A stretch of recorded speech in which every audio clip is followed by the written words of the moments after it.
Bonjour à tous, j'espère que vous allez bien. On se retrouve pour le brief du mercredi 31 mai 2023. On se fera une petite mise à jour Bitcoin et Ether. Je pense que je vous réserverai le point macro vendredi, parce que ça n'a pas beaucoup bougé. Le dollar continue de monter un petit peu, donc on avait vu qu'il n'y avait pas encore de signe de top, donc j'ai pas besoin de faire de mise à jour dessus. Mais Bitcoin et Ether, on en a besoin. Alors du coup, le Bitcoin qui réintègre son range, on en avait parlé, c'est surtout pas une action de prix qu'on va voir si c'est bullish. Parce que ça, c'est une action de prix qui est baissière. Quand vous avez une cassure de range et que le marché n'arrive pas à soutenir la cassure, et encore pire, il fait des structures baissières, il réintègre, comme on vient de le faire actuellement, c'est baissier. Alors jusqu'à quand ça, c'est baissier tant que le marché n'arrive pas à regagner le haut du range. Okay, des fois, ça arrive qu'on casse, on fait une structure baissière, et puis au final, on arrive à reprendre et on repart. Donc à ce moment-là, quand le marché arrive à revenir, à regagner, vous voyez la résistance ici qui avait été cassée, et qu'on recasse au sud et qui redevient une résistance, c'était devenu un support et bam, ça redevient résistance avec une structure de prix baissière, comme le M-top, ici, tac, tac, ça c'est baissier. Et donc tant qu'on évolue sous la zone, je dirais personnellement, des 27 600 $, on est de nouveau dans un marché qui est contrôlé par les vendeurs ici à court terme. Et l'objectif, généralement, après une cassure de range, c'est quoi? C'est une réintégration, c'est la cassure opposée. C'est-à-dire, en gros, ça, c'est le bas du range, ici. Et donc, l'objectif serait d'aller casser le bas du range maintenant. Et donc, de venir chercher le niveau des 25 000 $, qui correspond au premier arrêt, donc 38,2% de retracement du mouvement entier. Okay, on voit dans la dynamique daily, pareil, c'est pas encore confirmé, mais vous voyez, ça c'était la résistance identifiée en daily, qu'on est en train de réintégrer également. Il faudra voir comment la bougie va se fermer à la fermeture du marché, donc quand on va switcher de bougie, okay, quand on va passer à la prochaine bougie, donc la bougie du jeudi 1er juin. Si on ferme comme ça dans l'état à 27 100, c'est pas encore gagné pour les bears, mais c'est pas loin. Ok, il faudra confirmer le jour d'après une vraie réintégration. Mais en tout cas, en horaire, c'est déjà confirmé, donc à voir si le daily va suivre. En tout cas, après avoir des breakouts comme ça, faire des patterns de retournement, donc c'est-à-dire on prend la bougie la plus haute, on casse son plus bas comme on est en train de le faire, ça c'est pas trop haussier. Et également, niveau order flow, on en avait parlé, mais tous les acheteurs qui se sont positionnés avant le breakout se sont positionnés ici, et là ils sont tous menacés, puisque le marché est revenu là où les traders ont acheté. Donc moi je vois personnellement avec des outils plus poussés que les vendeurs, eux, en ont profité pour se barrer. Là je le vois ici, le net short qui diminue parfaitement, où les traders ont commencé à se positionner donc dans ces niveaux de prix, donc eux les traders en ont profité pour se barrer. Pas mal d'acheteurs qui se sont cassés, qui ont été liquidés et stoppés également, mais il reste encore pas mal de traders dans le train. Tous les acheteurs qui ont long ici, vous voyez toutes les petites barres vertes ici, pour l'instant on peut dire que la grande majorité n'est pas encore sortie du mouvement. Donc ouais, pour faire simple, tant que le marché n'arrive pas à regagner la résistance, c'est pas bullish, et par exemple on pourrait être dans cette action de prix, je fais mon W, je casse mon range, et ce qui est important, ça j'en ai déjà parlé, mais c'est d'avoir des structures haussières après une cassure haussière, des structures baissières après une cassure baissière, une structure baissière après une cassure haussière, c'est pas bull. Si votre marché il est haussier, on est censé voir des structures haussières de continuation, on n'est pas censé voir ok breakout haussier, mais juste derrière breakout baissier. Non, ça fonctionne pas comme ça. Donc soit le range il n'est pas assez mature et on va encore rester là-dedans jusqu'à une vraie résolution, soit ça c'est ce qu'on appelle un fake out et direction au sud. Eux c'est ce qu'ils attendent les vendeurs. Ce qu'ils attendaient les vendeurs, eux c'est un sommet descendant dans la zone de rechargement de short, chose qu'on est en train de faire actuellement. Pour le confirmer, il faut aller casser les creux d'ici. Mais en tout cas ça c'est la zone que les vendeurs vont défendre. Et par exemple, là je vous compare un petit peu le graphique, mais ça c'est l'action de prix qu'on a actuellement. Bon, c'est court terme, c'est en horaire. Et je vous montre un petit peu ce qu'on a eu en mars 2022 pour ceux qui s'en souviennent. C'était là. Donc c'est-à-dire pareil, consolidation, consolidation, bam, breakout, ici breakout, structure en M. Donc premier rebond mais ça suffit pas, premier rebond mais ça suffit pas, on recasse. Premier rebond, ça suffit pas, on recasse, et donc l'objectif généralement, aller nettoyer les stops sous le range, donc on est bienvenu chercher sous le range. Et donc l'objectif, ce serait la même chose, tant qu'il n'y a pas de réintégration, de venir sous le range, direction 25 000. Pour Bitcoin, j'ai pas plus de choses à dire, sincèrement. Pour moi, l'analyse, elle est très simple, la lecture du prix également. Du coup, comme je sais pas si j'en ai parlé sur YouTube, je sais que j'en ai parlé avec les élèves, mais je pense que j'ai dû en parler sur YouTube. Cette réintégration, c'est un signal de vente, c'est un signal de short. Et l'objectif, c'est d'aller capturer au moins la zone de rechargement du mouvement qu'on vient d'avoir. C'est-à-dire en gros entre 26 004 et 26 008. Okay, je vais la noter, tout simplement, on va noter ça. hop, c'est une zone à surveiller. Et si jamais on n'a pas de réaction acheteuse ici, bon bah à ce moment-là, pour moi, c'est nettoyer les stops et direction, probablement 25K. Ce sera l'objectif, je pense, personnellement. Ok. Si on réintègre, bah c'est mort pour les vendeurs et donc il y aura de grandes chances d'aller refaire un nouveau sommet. Donc à ce moment-là, il faudrait potentiellement penser à switcher bull pour amener le prix plus haut.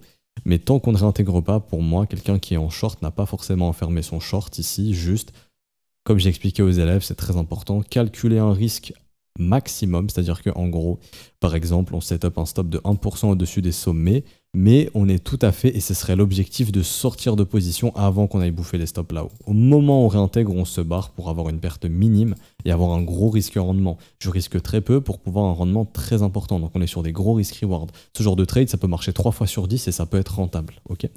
C'est généralement des trades qui fonctionnent bien, généralement quand il y a des fake out et des réintégrations, c'est bien de se positionner dans le sens contraire pour aller chercher dans l'autre sens, dans le sens opposé. Enfin bref, et du coup pour finir, Ethereum, pareil, on est sur des niveaux clés, on est venu pullback, ok. J'ai pas dessiné ça ici, mais je vais le faire. Donc, on avait la trendline baissière qu'on avait confirmée. Ah, je vais la dessiner juste ici. Je l'ai mis en daily sur ce graphique, mais là je vous le mets ici en horaire. Et donc, on a eu cassure de cette trendline. Mais rappelez-vous, c'est une des premières choses que j'ai expliquées sur YouTube en 2019, je pense. Ouais, 2019, ça passe tellement vite. Qui est qu'il faut absolument une structure de l'autre côté de la trendline. Quand vous avez un marché qui vient casser une trendline, donc une ligne de tendance baissière comme ici, c'est comme un breakout de range. Il faut que le marché nous fasse des structures haussières pour bien confirmer ce breakout. Si vous voyez des structures baissières après le breakout de la trendline, c'est pas bull. Et très généralement, ça ne veut pas dire que ça va être le cas maintenant, mais comprenez bien que c'est très généralement, il y a ce qu'on appelle une réintégration sous la trendline. Okay, donc là, on voit qu'Ether, il n'a pas fait de structure haussière, mais il a dessiné ce qu'on appelle un M-top, qui est une structure baissière ici. Et donc, on voit directement que le marché, ici, est en train de revenir retester la trendline. Donc, soit ça tient, et donc, bon, on fait un nouveau sommet, ou alors on fait de la structure haussière, ok. Mais là, dans l'état, bon, Bitcoin, déjà, il est un petit peu plus en galère, ça, c'est ce qu'il faut comprendre, et c'est Bitcoin le king. Mais lui, Ether, bon, ça va encore. Vous voyez, il n'a pas vraiment réintégré. Lui, Ether, il est encore assez safe. On est au-dessus du niveau de réintégration. Donc, pour Ether, c'est soit pullback et ça passe. Et donc, si Ether fait ça, c'est que Bitcoin va prendre à contresens tout le monde et qu'il va réussir à réintégrer le haut de son range. Et à ce moment-là, c'est bullish, ok. Par contre, si Bitcoin n'arrive pas à faire ça et continue de s'enfoncer, bon, il y a de grandes chances que Ethereum suive. Vous voyez tous les creux qu'on a formés ici, il y a un paquet de stops sous ces creux maintenant, donc ce serait l'objectif à venir chercher, très très probablement. Mais également, ce serait réintégration du range daily. Et après un premier fake out, on retente et on refake out une deuxième fois, bon à ce moment-là, c'est très clairement retour probablement sur les 1660 $. Et pareil, le sommet majeur est ici. Pour moi, tant qu'on ne vient pas casser ce sommet majeur, les vendeurs vont tout faire pour trouver un sommet descendant pour amener le prix plus bas. Peut-être que le sommet est déjà en train de se former ici. Ça dépendra très très probablement du Bitcoin parce que Bitcoin, c'est le king, comme je l'ai déjà dit. Si Bitcoin décide de refaire plus 5% et de regagner le haut de son range et d'aller chercher plus haut, Ether va suivre, ok. Mais si Bitcoin s'enfonce, Ether va revenir sur le support, le niveau clé, pour moi qui est vraiment jusqu'à 1830. Si on rebascule sous 1830, là franchement ça sent pas bon et ça sent le retour bas de range et le nettoyage. Et pareil, les 25 000 $ de Bitcoin, ça correspond pour moi à peu près aux 1660 $ d'Ethereum. Donc ça fait ici une baisse de 11% pour Ether. Et Bitcoin, ça fait grosso modo une baisse moindre qui serait de à peu près 8%. Donc ça voudrait dire peut-être un ETH qui baisse un petit peu plus, à moins que ETH vienne pas sur son premier arrêt et que Bitcoin vienne sur le sien. Bon, ça on verra bien. Et vous voyez, ça c'est un niveau clé également. Premier arrêt plus le gros support ici, résistance, résistance, résistance, cassure, tentative de cassure, échec, ok, on réussit, pullback confirmé, on continue. Donc c'est pour ça que cette zone c'est un gros niveau clé ici, c'est un gros morceau. Et si le marché revient, il faudra voir la réaction du prix. Si le prix réagit très bien, ça pourrait être intéressant. Si le prix réagit pas bien par contre, c'est-à-dire que si on traverse ça, derrière ça sent très rapidement le comblement ici de ce V-bottom et de ces zones d'imbalance ou creux dans le volume profile. Ici vous le voyez, mais voilà, là il y a vraiment des zones de retest. En tout cas le volume profile nous indique que ces zones de prix ont besoin d'un retest, donc environ de 1490 jusqu'à 1580 $. Mais bon, encore une fois, une chose à la fois. Si on est vraiment en train de devenir bearish, bon, la structure serait bien confirmée. Mais pour ce faire, il faut aller s'installer sous les creux. C'est pas encore gagné et il faut aussi réintégrer le range et c'est pas encore gagné non plus. Donc pour moi, ces prochaines heures vont être extrêmement importantes. Est-ce que Bitcoin va rester sous la réintégration du range? Si oui, ça reste baissier, par exemple, quelque chose comme ça. Et Ether va suivre et va venir tester son range, et s'il réintègre aussi, bon bah c'est pas très bullish. J'ai vu ça avec les élèves ce matin, il y a beaucoup d'altcoins qui sont sur des retests, certaines réintègrent, des altcoins aussi qui peuvent indiquer un petit peu l'état de marché. Si et les alt réintègrent et si Bitcoin poursuit sa réintégration et que Ether réintègre aussi, bon bah ce sera vraiment pas bullish pour l'ensemble du marché et on pourra s'attendre à des bougies rouges pour ces prochains jours potentiellement. Ok, je vois pas d'autres choses à dire, peut-être niveau order flow, il y a peut-être des infos sur ETH, mais de mémoire ce matin c'était pas exceptionnel. Juste avoir un petit peu des infos ce matin, hausse d'open interest, ok, majoritairement des achats pour l'instant sur Ethereum, donc les gens essayent d'acheter le dip pour l'instant sur Ethereum majoritairement, d'après les informations de Netlong ici, mais je vais diminuer l'unité de temps, on n'est jamais trop prudent. Ouais, ça semble être majoritairement, oui, hein, ça semble être majoritairement des achats pour l'instant.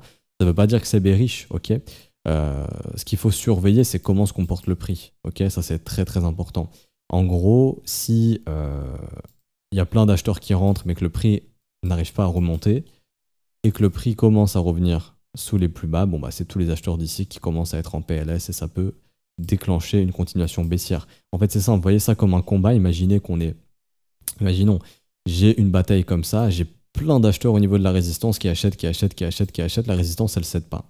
Si le marché commence à revenir vers les creux, il se passe quoi? Direction baissière. Parce que tous les acheteurs d'ici ont été absorbés, il y a plein de mecs qui ont acheté et qui vont devoir sortir de position ou se faire liquider ou se faire stopper, donc c'est ce qui peut ramener le prix plus bas. Bah là c'est pareil, sur le rebond d'Ethereum, quand on est en train de voir, il y a plein de gars qui essayent d'acheter actuellement le rebond. S'ils n'arrivent pas à soutenir les prix, c'est des mecs qui vont être coincés, qui vont se faire liquider, stopper plus bas. Donc ça c'est ce qui peut ramener le prix plus bas. C'est toujours ça, hein, le rapport de force entre acheteurs et vendeurs. Il y a des acheteurs, donc il y a des vendeurs en face qui bloquent. Si les vendeurs arrivent à absorber assez suffisamment, et une fois que le prix vient sous le niveau d'achat des acheteurs, bon, bah, les acheteurs n'ont plus de choix. Parce que rappelez-vous, quand vous le déclenchez en long, vous faites une promesse de revente future. Okay, donc si tous les acheteurs achètent et que le prix ne tient pas, bon, il n'y a plus que des vendeurs parce que les mecs vont devoir sortir de position. C'est ce qui fait que les vendeurs, eux, sont safe et tous les mecs qui ont acheté vont devoir vendre. Donc c'est ce qui fait baisser encore plus le prix. Donc là, actuellement, d'après ExoChart, de ce qu'on voit ce matin, c'est plutôt des positions à l'achat qui sont en train de se déclencher en termes de net long et net short ici. Donc attention, si le prix vraiment n'arrive pas à rebondir dans la zone de prix actuelle, donc au niveau de prix actuel, il y aura de grosses probabilités d'avoir de la continuation baissière. Même niveau liquidation, il y a pas mal de liquidations qui nous attendent, ça je vous ai montré lundi je crois, si je ne dis pas de bêtises, normalement.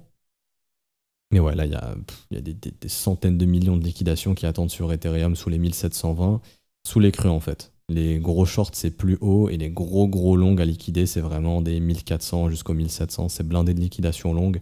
Donc ça attire les prix potentiellement. Suffit que le marché aille chercher ces liquidations, s'il n'y a pas assez d'acheteurs pour soutenir tout ça et qu'il y a vraiment une cascade de liquidation qui se déclenche, ça pourrait faire un enchaînement en fait de ventes qui ne sont pas absorbées, donc ça pourrait faire une baisse du marché tout simplement. Ok. Donc je m'arrête ici pour aujourd'hui, j'espère que ça vous aura plu. Si c'est le cas, n'hésitez pas à laisser un petit pouce bleu, vous abonner si ce n'est pas déjà fait, à nous rejoindre sur Discord, c'est gratuit, à rejoindre la newsletter également. Donc ça, le lien, il est tout simplement en commentaire épinglé. Donc le Trône Contact, Système New Newsletter Le Trône, vous mettez votre mail, c'est gratuit, vous vous inscrivez et vous recevrez en exclusivité la prochaine vidéo d'analyse des altcoins. Donc vous voyez la vidéo que j'ai mis lundi, bah en fait, je l'ai mis publiquement lundi, mais elle était déjà disponible pour tous les inscrits de la newsletter 10 jours avant. Donc en fait, les inscrits de la newsletter ont l'analyse en avance et gratuitement, et ça restera gratuit. Donc il y a simplement à entrer votre mail, je m'inscris, et c'est bon. Donc le lien, je le répète, il est en commentaire épinglé de cette vidéo. Je vous souhaite une bonne journée, on se retrouvera demain, je pense, pour une prochaine update. Je pense que je vous ferai un point macro demain et on pourra faire un petit point sur une altcoin vendredi. Donc pareil, en commentaire, n'hésitez pas à me mettre les altcoins que vous voulez que j'analyse. Bonne journée à tous, à demain ou à vendredi. Ciao, ciao.